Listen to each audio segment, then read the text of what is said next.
¿qué tal?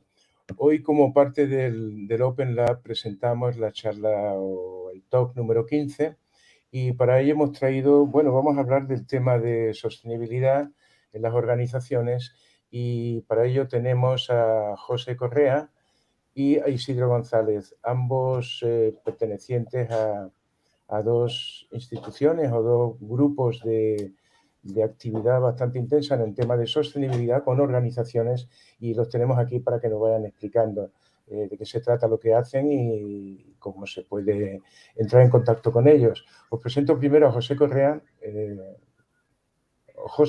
perdón, José, sí. que creo que fundó el Sustainable Startups. Si nos puedes contar un poquito más de qué va eso, si lo hiciste en coordinación con Isidro. Luego hablaremos de Isidro o Isidro entrará a la charla. Isidro. José Luis. José, todo tuyo. Muchas gracias, José Luis, y gracias por la invitación a participar del Open Lab. Bueno, pues nosotros soy cofundador de Sustainable Startup & Co. Y fundamos hace 2 años aproximadamente Sustainable Startup como una agencia de transformación hacia la sostenibilidad para tanto instituciones públicas como privadas y ayudarles un poco en el proceso de transformación que se necesita dar, incluyendo toda la perspectiva del emprendimiento, ¿no? Incluyendo una comunidad que ahora ya tenemos en torno a unas 160 startups que generan impacto positivo y que vamos incluyendo dentro de proyectos y dentro de acciones que vamos haciendo. Y junto con Isidro, pues bueno, hemos estado construyendo ahora, que nos cuente él también un poco, el programa PRODES para la transformación a razón de los objetivos de desarrollo sostenible, tanto de instituciones públicas como privadas, ¿no? No sé, Isidro, ahí ya te tiro pelota. Venga, Isidro. Tú sí, ahora, Luis. Ha dicho José. Y bueno, yo ya tengo algunas preguntas, pero empieza tú a comentar tu área de intervención. Sí, digamos que, en cuanto conocí a José y conocí un poco a Sustainable, pues hubo ahí un contacto rápido y directo de decir, tenemos que hacer cosas juntos, y de ahí surgió un poco el empezar a desarrollar alguna línea que pudiera ayudar a transformar a las compañías, a las organizaciones, sea tanto en la parte pública como en la parte privada. Y entonces creamos el programa PRODES, que es el programa organizacional para el desarrollo sostenible, que sobre todo el programa lo que busca es acompañar a las organizaciones hacia la sostenibilidad, hacer que las personas, sobre todo las personas de esas organizaciones, sean el motor de transformación de la organización. En líneas generales así está basado el programa y sobre todo trabaja en un eje central que son los ODS, los Objetivos de Desarrollo Sostenible, que es una herramienta de transformación genial para ayudar a las compañías a hacer esa transformación hacia la sostenibilidad y, sobre todo, entendiendo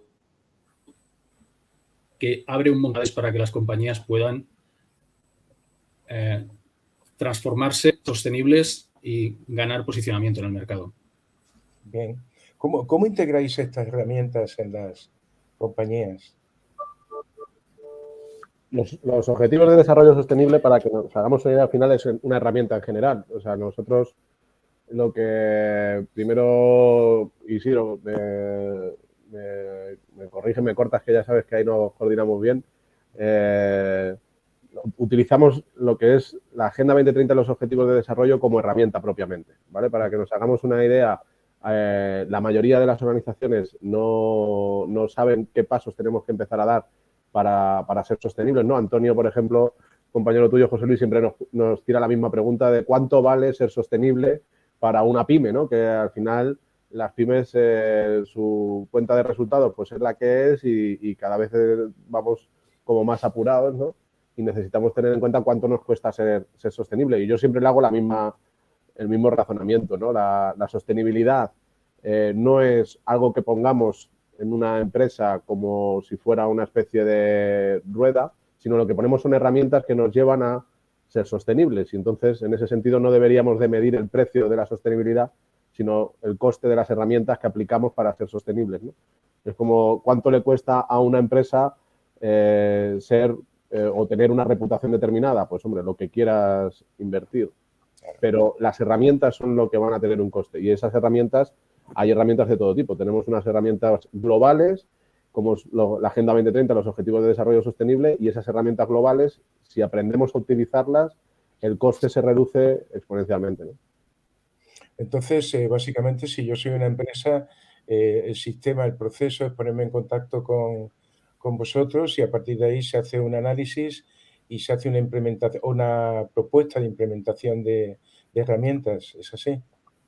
Sí, lo primero que tenemos es el programa, el PRODES es un programa que digamos que lo tenemos muy desarrollado, muy trabajado, y ya ha estado en más de cerca de 1000 personas han pasado por el programa, o sea, no es una cosa que pongamos ahora en marcha, y que realmente lo que hace es crear esa base sobre la que construir la sostenibilidad de una compañía.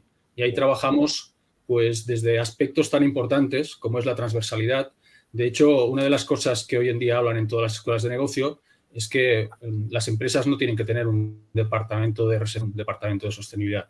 Las empresas tienen que ser sostenibles, toda la empresa. Y esa es la visión con la que trabajamos nosotros de cómo extender toda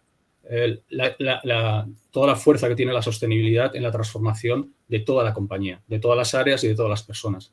Por eso un poco lo que ponemos aquí es que un poco ese desarrollo sostenible de las organizaciones empieza en las personas, porque para nosotros el trabajo está sobre las personas de las organizaciones.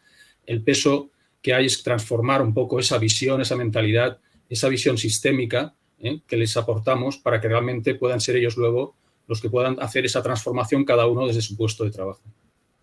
Ahí fíjate, Isidro, hoy, por ejemplo, que hemos estado haciendo simultáneamente la preparación y la formación a técnicos de la Diputación de Málaga, y hemos incluido a otra persona del Ayuntamiento de Vitoria, que también ha sido partícipe en nuestras formaciones, a una conversación, a un diálogo de cómo en una institución pública se están estructurando los procesos de implementación y este tipo de herramientas hacia la sostenibilidad para que otras personas lo empiecen a implementar. Al final, como personas, y es el título, ¿no?, de la sesión, de el desarrollo sostenible trata en las personas, es por el hecho de decir, oye, esto que estamos haciendo, de los retos que nos enfrentamos ahora mismo, no es el reto que una empresa tenga que tomar y la administración, ¿no? O sea, es un reto que tenemos que tomar entre todos, entre todas las personas que formamos esas organizaciones.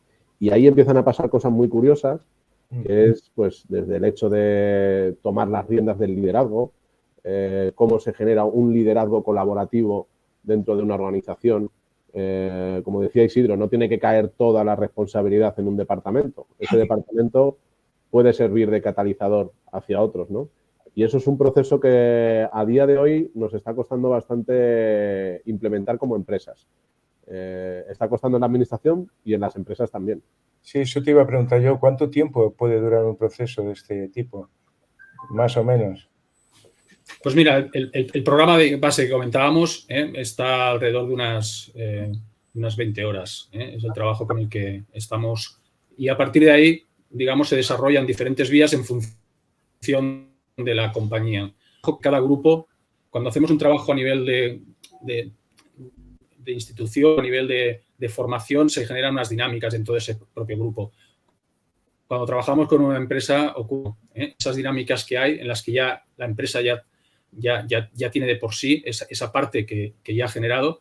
Lo que hacemos es un poco es ver esa inercia que lleva y en ese proceso, pues lo que hacemos sobre todo es bueno, pues crear esa base en la que luego, en el momento en que se encuentra la empresa, va desarrollando diferentes líneas, y nosotros lo que hacemos es acompañarlos directamente o acompañarlos incluso con algún partner con el que tenemos dentro de la comunidad para que encuentre la solución a ese momento de la problemática que tienen que desarrollar. O sea que podéis hacer seguimiento en un momento dado después de un proceso inicial. Sí, supongo. Vamos, nosotros hacemos exactamente. Lo que empezamos a hacer es ese inicio de acompañamiento, pero digamos que el acompañamiento puede durar lo que la compañía necesite. Lo que hacemos es prepararlos. El programa PRODES lo que hace es preparar a esa organización para que pueda asimilar muy bien lo que es la sostenibilidad, lo que es la herramienta de los ODS. Y en esto voy a contar un poco una anécdota. Yo, de hecho, pues digamos que mi vida profesional he estado antes, no estaba tan vinculado, en los últimos años he estado vinculado a la sostenibilidad, pero anteriormente estaba en compañías como cualquiera de la que sea digamos que compañías tradicionales, digamos en puestos de alta dirección, y lógicamente pues los ODS los conocía, los había oído hablar, había estado incluso en formaciones donde se hablaba mucho de ello, pero bueno, fue un día José que me dijo, oye, tienes que venir a conocer bien en profundidad esto de los ODS, estuvimos viéndolo, estuvo con él y vi realmente el poder de transformación que tiene como herramienta, porque detrás de esa capa que puede haber, que todo el mundo puede conocer, la palabra sostenibilidad, la palabra ODS, Objetivos de Desarrollo Sostenible, esos cuadraditos bonitos, esa imagen. Debajo hay todas unas herramientas, unas metodologías que permiten realmente, de una manera, digamos, muy acompañada, hacer la transformación de la compañía, ¿no? Y yo creo que eso es lo que aporta los Objetivos de Desarrollo Sostenible y cómo nosotros los hemos integrado dentro del programa PRODES que hemos desarrollado. Estupendo. Oye, he visto que tenéis aquí, pues, por ejemplo, instituciones públicas, universidades, empresas. Entonces me pregunta José, el tema de startups, ¿cómo en todo esto? Sí, como comentábamos antes, la startup para nosotros es el motor de la innovación. Es decir, las startups innovan y generan proyectos innovadores que una empresa grande no puede por tamaño y que una pyme quizá no pueda por costes, ¿no? Entonces, al final, lo que nosotros, una vez que llegamos a la organización, ¿vale? Como te ha dicho Isidro, el primer proceso es el proceso de conocimiento, de generación de conocimiento y compromiso de la organización con respecto a su proceso de transformación hacia la sostenibilidad. Después de ahí, si la organización lo desea, pues podemos continuar con ellos avanzando en materia de integración y de dar pasos y de medición del impacto y demás. Y ahí es donde se empiezan a ver necesidades de las organizaciones con respecto a la innovación. Y nosotros en ese sentido es donde acudimos a la comunidad de startups para que esas startups puedan aportar esas soluciones a esas organizaciones, ¿no?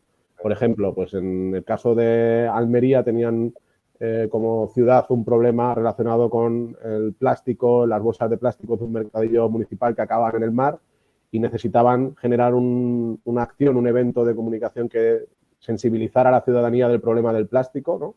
Nosotros nos encargamos de hacer ese proceso de integración y lo que hicimos fue sumar a una startup de la comunidad que se encarga de recoger el plástico de los mares y transformarlo en mobiliario urbano para que simplemente pues tuvieran ahí un par de productos expuestos para que la ciudadanía entendiera que con el plástico se pueden hacer más cosas que dejarlo tirado, ¿no? Entonces, la startup al final es como, por así decirlo, nuestra plantación de innovación y donde vamos viendo que es necesario integrar esa innovación, pues vamos dando la oportunidad también a esa empresa emprendedora a que pueda coger y generar tracción, ¿no? O sea, eso es un poco más o menos la relación que estamos teniendo ahora mismo dentro de la startup, las organizaciones privadas y las organizaciones públicas.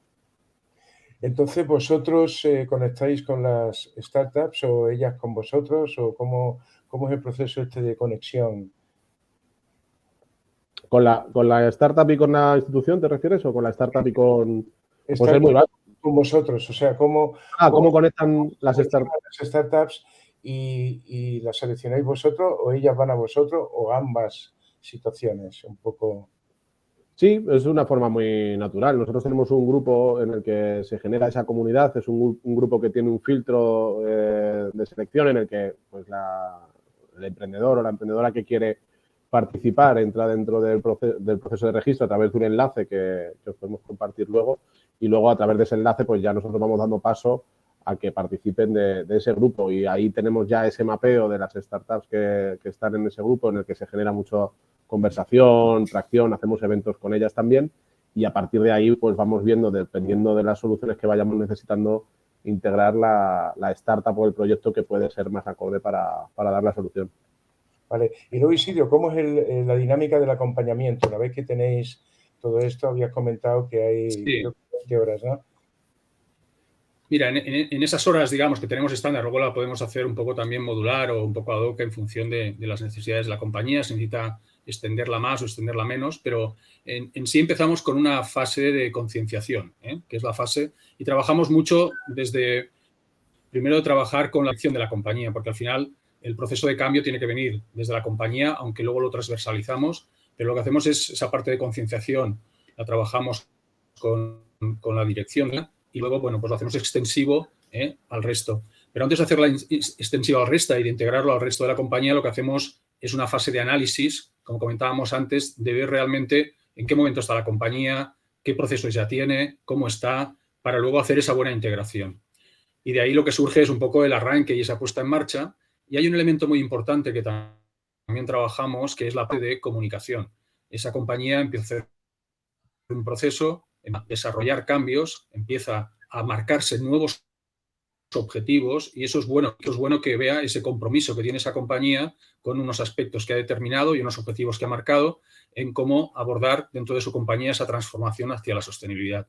Y ahí esa comunicación, bueno, pues también ayudamos porque esa comunicación ayuda a ese posicionamiento, a ese nuevo posicionamiento de la compañía, en cuanto a, bueno, pues en que está realmente preocupada y empezando a hacer cosas por la sostenibilidad, porque esto lo hacemos pues básicamente porque estamos en un momento en el que realmente tenemos todos que poner nuestro granito de arena para hacer más sostenible el mundo en el que vivimos y en el entorno en el que vivimos, ¿no? Yo creo que el que todos podamos hacer algo en ese sentido aporta valor, por supuesto, a la sociedad, pero aporta mucho valor también a las compañías que empiezan a hacerlo.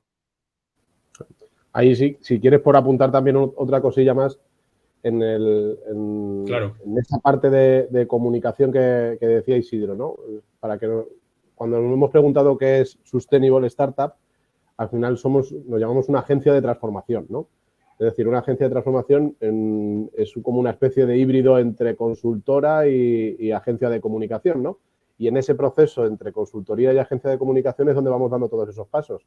Ese formato de 20 horas te prepara y te deja ya preparado para que puedas empezar a dar los primeros pasos hacia la sostenibilidad, que luego a partir de ahí esos pasos pueden ser o mejorar e innovar dentro de tu empresa en materia de ODS o de sostenibilidad, pero también el empezar a generar, por ejemplo, como decía Isidro, visión de esas cosas que estamos haciendo y que estamos planteando, ¿no? Por lo tanto, ahí está la misión y ahí es donde estamos nosotros trabajando para poder dar cada día a esas empresas opciones, ¿no? Vale, entonces vosotros sois, digamos, proactivos, vais a las instituciones, a las empresas a ofrecer programas de este tipo o ellos se ponen en contacto con vosotros. Eso siempre me ha intrigado. Porque Sí, siempre un poco... a la gente que no... No, Sí, digo que perdona, José Luis. no quieren, dicen, no, yo paso del tema. Creo que aquí tiene que haber un trabajo de casi de evangelización, por usar una palabra. Sí.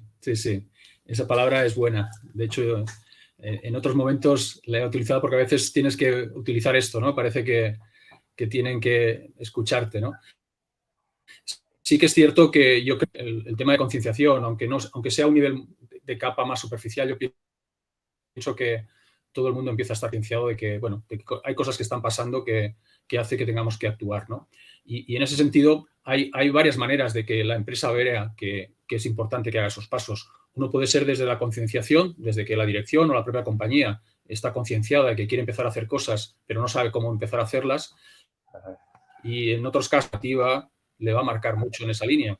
La normativa, cada vez la normativa europea lo que te va a marcar es que realmente lo que comentan ya en las escuelas de negocios. No hace mucho estaba pues en ESADE escuchando un encuentro que hacían, además de empresas de consumo, y había muchas de alimentación, en las que decían que o las empresas son sostenibles en el corto plazo o dejarán de. Ya es un mensaje que se está trasladando, igual que en su momento había el mensaje de que o estás digitalizado o realmente has integrado la digitalización de tu compañía, o si no, pues estarás fuera del mercado. Yo creo que todas las compañías tienen que hacerse sostenibles.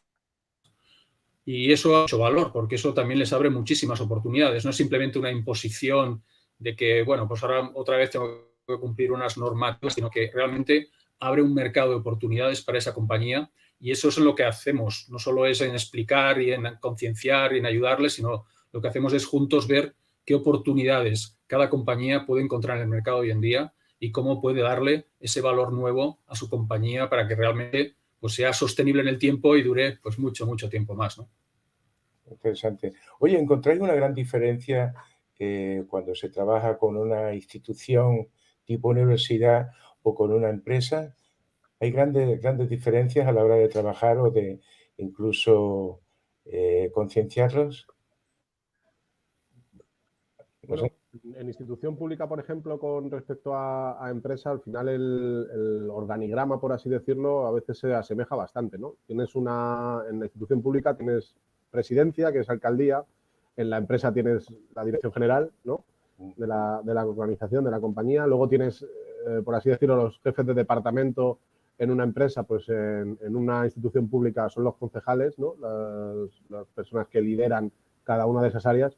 Y luego tienes la parte más de empleabilidad que pueden ser en la institución pública, la perspectiva de los técnicos municipales, ¿no? Las personas que están empujando y generando proyectos a nivel institucional con lo que serían los equipos de trabajo también técnico de una empresa, ¿no? Por lo tanto, la estructura, si nos ponemos en estructura en sí, es muy similar. La diferencia, obviamente, más potente es la relacionada con la venta, ¿no? Una institución pública, sus fondos vienen de fondos públicos, ¿no? Y una empresa, pues, en su mayoría vienen de la perspectiva privada de la venta y de la adquisición de clientes. Por lo tanto, en esa partida, la administración pública, podríamos decir que el cliente de la administración pública es la ciudadanía.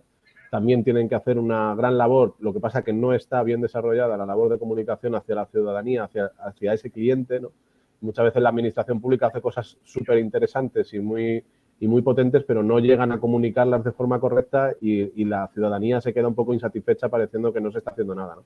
En cambio, la empresa, como depende de la figura del cliente para poder subsistir, pues entonces sí que hace unas acciones de comunicación y de marketing mucho más potentes. Pero en sí lo que es el sentido de la organización y la estructura de organización es bastante similar. Oye, ¿y cómo medís el éxito de una acción? ¿Cómo se mide? Es decir, bueno, hemos hecho esto y ha sido un éxito o no. ¿Hay unos resultados que os definen ese éxito? Sí, un poco dentro de la metodología que trabajamos, dentro de lo que hay los ODS, digamos que está basada en objetivos, metas e indicadores. Y esos indicadores que marcamos cuando nos marcamos un poco tareas a desarrollar en esa fase de puesta en marcha, pues esos indicadores nos hacen ver un poco cómo está evolucionando esa compañía. No nos lo hace ver a nosotros, lo hace ver a ellos, ¿eh? Trabajamos mucho desde la importancia que lo que no se mide, pues al final no existe. Con lo cual es importante que se vaya viendo que acostumbrar a las compañías a medir, sea incluso de manera cualitativa, aspectos de mejora que están haciendo y que se han marcado como objetivos a desarrollar dentro de su compañía, ¿no? Entonces, bueno, pues ahí con esa metodología les permite a las compañías ver esa evolución que van haciendo, ¿no? Y además, eso se puede hacer muy extensivo porque ya no solo la propia compañía. Yo creo que la importancia de la metodología es que esto puede llegar a mis clientes, puede llegar a mis proveedores o tiene que llegar a mis clientes, tiene que llegar a mis proveedores y realmente empiezan a ver una dimensión diferente a la hora de trabajar y a la hora de marcarse objetivos, ¿no? Y yo creo que es una de las grandes potencias que aporta los objetivos de desarrollo sostenible, esa visión de que no soy solo yo, sino esa visión transversal de quiénes son mis stakeholders que hay alrededor, quiénes son mis compañías que están ayudándome, incluso esa relación con esos competidores en teoría que pueden ser incluso pues, colaboradores en algunos aspectos, ¿no? Empieza a cambiar un poco la dimensión de lo que se ha entendido como ese trabajo aislado en el que yo estoy solo ante el resto del mundo como un luchador, conseguir mi espacio en el mercado, ¿no?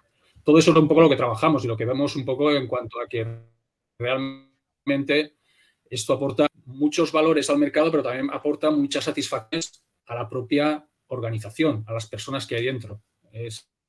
Se genera un cambio que creo que las personas cuando empiezan a trabajar después con esa visión, pues es más grato para ellas el que realmente formen parte de esa compañía. ¿Tenéis ayudas y subvenciones para todos estos procesos o las hay? Para los procesos de las empresas, ¿te refieres en su...? Sí, si yo soy una empresa, sí puedo hablar con vosotros y ver si hay ayudas o subvenciones. Sí. Bueno, de primeras, todo lo que tenga relación a objetivos de desarrollo sostenible y sea formación aplicada a los empleados, esto está financiado por Fundae en el sentido de que es formación bonificada y ya está dentro del marco de formación bonificada. O sea que, en ese sentido, toda esta formación en relación a ODS de empleados está dentro de una formación que ya directamente con las cuotas de formación a empleados se puede resolver directamente, ¿no? Y luego lo que viene siendo subvenciones en relación a transformación, Ahora mismo en España lo que existe a nivel de canalización de los fondos europeos de Next Generation, que es la partida de fondos que Europa lanza después del COVID para reconstruir Europa, ¿no? Para relanzar un poco toda esa pérdida que tuvimos con la pandemia. Esos fondos Next Generation están basados en España a través de unos planes que se llaman los planes de recuperación, transformación y resiliencia, ¿no? Esto es muy interesante tenerlo en cuenta porque estamos hablando de planes de recuperación post-COVID, de transformación hacia la sostenibilidad y de resiliencia, que al final es resistir, de resiliencia y de resistir todos aquellos cambios que vienen que van a ser bastante fuertes y que todas aquellas empresas que no se preparen para esos cambios, como decía Isidro antes, pues como se está hablando ya en las escuelas de negocios, pues tendrán graves problemas para subsistir, ¿no?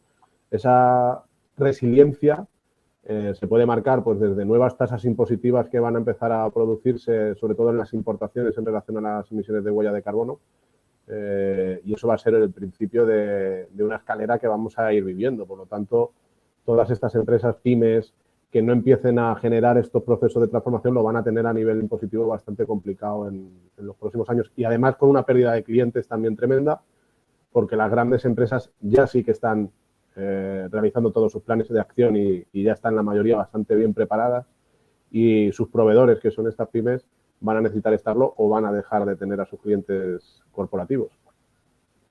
Muy bien, creo que ¿cómo veis el tema de la industria alimentaria en todo este proceso? Pues no sé Hombre, si yo creo que sí, no. Bueno. Hablamos un poquito, sí. A ver, y creo que desde luego es una de las grandes industrias que tenemos y es una industria que es fundamental para que podamos vivir, ¿no? La sostenibilidad lo que busca es justamente ese equilibrio, ¿no? del sistema, y ahí yo creo que lo que está ocurriendo tiene una implicación muy directa sobre la industria alimentaria. Cuando digo todo lo que está ocurriendo me refiero desde aspectos del cambio del clima, que está afectando mucho a procesos productivos, como en la comercialización, en el envasado. Digamos que el consumidor cada vez más empieza a ser mucho más exigente a la hora de qué elegir el producto alimentario, a la hora de incorporarlo en su casa, ¿no? Por lo tanto, ahí esa transformación es fundamental. Pero en esa transformación, lógicamente, podemos transformar procesos, podemos transformar maneras de producir, podemos transformar maneras de comercializar, pero para eso creemos nosotros que es muy importante que se tenga esa visión un poco sistémica de que no es que cambio el envase y ya parece que soy sostenible, sino que realmente lo que tenemos que hacer es que toda la organización, en este caso la organización alimentaria, sea realmente sostenible y que lo vea pues desde todo el proceso y lo vea de una manera sistémica, y que ahí realmente yo creo que pues hay un trabajo enorme, ¿eh? Creo que hay un trabajo y un reto enorme, y ahí, bueno, pues encantados de acompañar a la industria alimentaria en todo ese proceso, porque realmente yo creo que es algo que puede ser muy enriquecedor para los que participen en ello, ¿eh? No sé, José, ¿qué ibas a comentar? Sí, iba a comentar básicamente que solamente hace falta ver un poco cómo está el panorama actual, ¿no? Y si tuviéramos un mando, ¿no?, como el de la tele, de poder pasar para adelante el canal y decir, oye, ¿qué habría pasado de esto dentro de 20 años, ¿no? Si hubiéramos adelantado el nivel de sostenibilidad a 20 años y nos hubiéramos encontrado con los problemas actuales, seguramente no los tendríamos, sobre todo en la industria agroalimentaria, ¿no? O sea, cuando de repente un país como España pierde más del 20% de sus cosechas, como comentaba Isidro, por problemas de recurso hídrico, es decir, no hemos sido conscientes del problema hídrico, o sí lo hemos sido conscientes, pero no lo hemos atajado a tiempo, y de repente empezamos a tener una merma en nuestro sistema productor, por ejemplo, en el caso de la oliva, ¿no?, y del aceite de oliva. La oliva no ha llegado al punto de maduración suficiente para tener una buena cosecha, y somos el mayor productor de aceite de oliva de todo el mundo.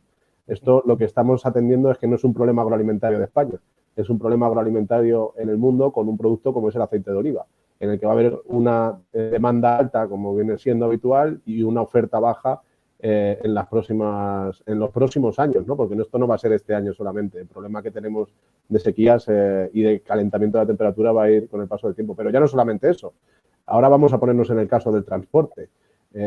Todo el transporte de mercancías hacia los supermercados y demás, que se va, y cada vez que pasa un problema a nivel europeo, el transporte se ve repercutido por el tema energético, lo vemos también de manera inmediata, ¿no? Entonces, a nivel industria agroalimentaria, el poder transformarnos cuanto antes en esos proyectos que vayan en relación hacia esa sostenibilidad, no solamente medioambiental, sino social y económica, eso realmente es algo que va a transformar la industria. Y España es un potente industrial agroalimentario, o sea, no podemos dejar eso de lado, y lo que necesitamos es tener una industria agroalimentaria que esté preparada, que sea sostenible y que permanezca en el tiempo, porque si no realmente lo vamos a tener bastante fastidiado y vamos a sufrir bastante, ¿no? Sí, verdad. Nosotros estamos en el proceso de la creación de un food hub donde todos los actores que están participando de todos estos proyectos puedan intercambiar ideas, trabajar juntos y generar sinergias. Creo que hay un gran futuro en este concepto y espero que vaya bien. A mí me gustaría, antes de terminar con esta charla, creo que antes hemos visto por ahí la web para ponerse en contacto con vosotros. No sé si puedo ponerla otra vez o si sería posible. Ahí está la web. Pues nada, yo creo que muchísimas gracias por la participación a José y a Isidro, y cualquier persona que quiera saber más sobre el tema, pues que conecte con ellos a través de la web, Sustainable Startup.com. Estoy intentando liarme, pero ahí está. Y si no, que se ponga en contacto con nosotros y nada, muchas gracias por estar aquí y espero que sigamos con las Open Talks, que la próxima será la 16ª, y que más gente se ponga a ver todo esto y aprendamos de todos los cambios que vienen por ahí, tanto que estamos hablando hoy en día del tema del clima y del cambio global y de todo esto. Realmente es una situación de emergencia bastante grande. Y gracias a vosotros por participar y por la oferta que hacéis tan interesante a todas las empresas, universidades y organismos públicos con vuestro conocimiento y vuestra aportación para la sostenibilidad. Pues muchas gracias a todos. Muchas gracias, José Luis. Hasta la próxima. Gracias a ti, José Luis. Gracias a vosotros. A la vista. Gracias, un abrazo. Hasta luego.